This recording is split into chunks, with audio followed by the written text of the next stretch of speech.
Class 7, Chapter 1, Human Organ System. Some human digestive system.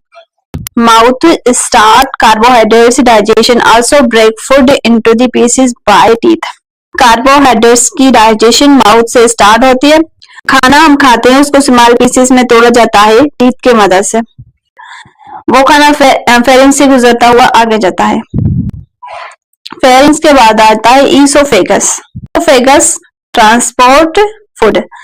ये एक tube होता है ईसोफेगस जो फूड को ट्रांसपोर्ट करता है स्टमक के पास. उसके बाद स्टमक में स्टार्ट होती है प्रोटीन की डाइजेशन.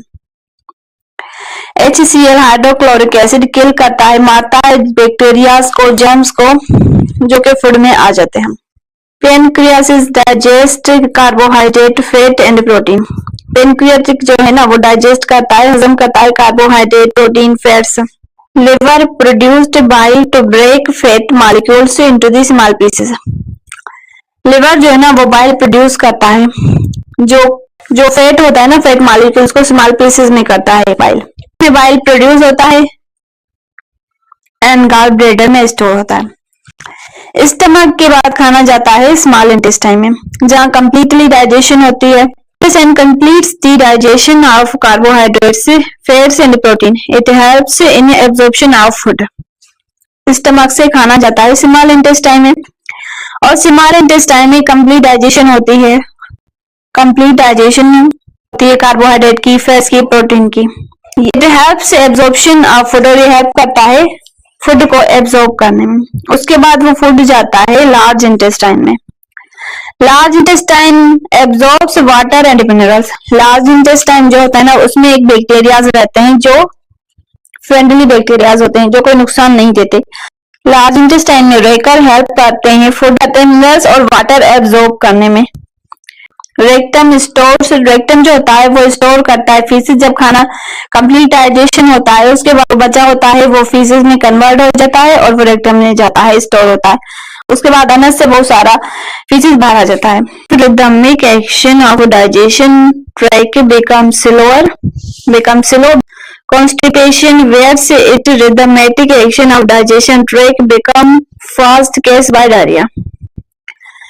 जब खाना जो हजम होता है उसकी अपनी जो रिदम चलती है आराम से, तो उसका जो आराम से डाइजेशन प्रोसेस चलता रहता है वो स्लो हो जाए तो उसका रिजल्ट होता है कॉन्स्टिपेशन. और अगर वो ज्यादा फास्ट हो जाए तो उसका केस होता है diarrhoea. Mechanism of respiration. Respiration में ब्रीदिंग होती है. Forces air into the end out of the lungs. Breathing means एक फोर्स होता है जो एयर को अंदर लेकर जाता है और बाहर निकालता है. ऑक्सीजन को बाहर निकालता है और ऑक्सीजन को अंदर ले जाता है. Gases exchange of gases between alveoli and blood capillaries. Alveoli lungs में होते हैं, मिलियंस की तादाद में होते हैं और ये कनेक्ट होते हैं ब्लड कैपिलरीज से. सो एयर को जो होता है वो ब्लड कैपिलरीज में देते हैं और ब्लड कैपिलरीज से कार्बन डाइऑक्साइड लेकर बाहर आते हैं. Burning of glucose is a chemical process whereas breathing is a physical process. Burning releases energy, breathing required energy. उसकी बर्निंग केमिकल प्रोसेस है, जो ब्रीदिंग है वो फिजिकल प्रोसेस है.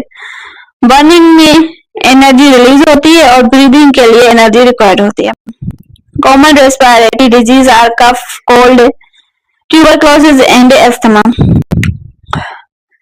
रेस्पिरेटरी की जो डिसऑर्डर है, जो कॉमन डिजीज है उसमें आ जाता है कफ, कोल्ड, टीबी एंड एस्थमा.